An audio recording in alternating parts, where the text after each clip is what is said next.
একটা সত্য কথা, আগেকার দিনের পড়াশোনা আর এখনকার পড়াশোনার মধ্যে অনেক তফাৎ। আগেকার দিনের ছাত্ররা পায়ে হেঁটে 4 কিলোমিটার, 5 কিলোমিটার, এমনকি 9, 10, 15, 20 কিলোমিটারও হেঁটে গেছে স্কুল বা কলেজে।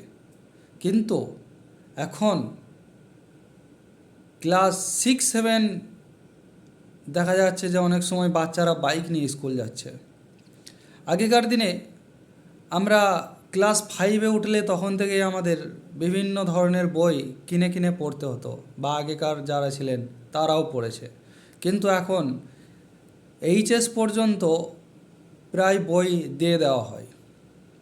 তাদের মিড ডে মিলের ব্যবস্থা করা হয়েছে, প্রচুর কিছু করা হয়েছে, শিক্ষিতও প্রচুর হচ্ছে। কিন্তু সত্য কথা, আগেকার দিনের যে শিক্ষার কোয়ালিটি ছিল সেই কোয়ালিটিটা এখন আর নেই। যত দিন যাচ্ছে অবস্থা আরও খারাপ হচ্ছে। শিক্ষিতের হার প্রচুর, কিন্তু কোয়ালিটি অফ এডুকেশনের বর্তমানে খুবই অভাব।